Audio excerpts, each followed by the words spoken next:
SQS stands for Simple Queue Service, and this is the fully managed message queue from AWS. This means it helps different parts of your app talk to each other even if they run at different speeds. This might not make sense at this point, but let's break that down. This just means AWS handles server setup, scalability, and you don't have to maintain this message queue. And I also said helps different parts of your app talk to each other. If we're imagining your app has different parts, like a payment system or order system, SQS allows these parts to communicate reliably to each other, even if one was temporarily offline or was running slower. A simple example would be if you had an e-commerce app. The user makes an order and then that order is sent to the SQS as a message. So right now that order is in the queue and the payment system acts as a consumer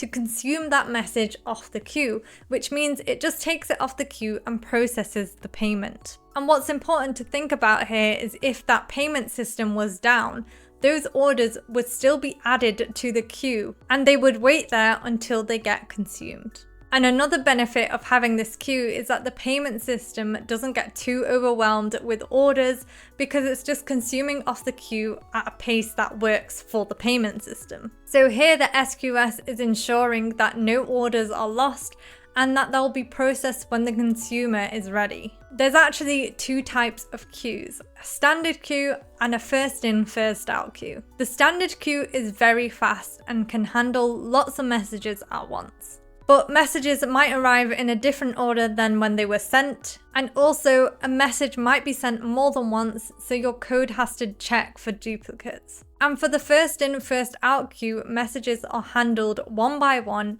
in order. Each message is processed exactly once. This makes it slower than the standard queue, but definitely more predictable. So when to use which queue? Well, in our example where we're consuming from the payment system to process payments, we want that to remain pretty accurate, so we would use the first in, first out queue. But when speed matters more than the order of the messaging, use a standard queue. I hope that demystified AWS SQS, and if you enjoyed this video, check out the rest of my channel. But other than that, I'll see you next time. Because it is just fully messaged, I can't say it, handled.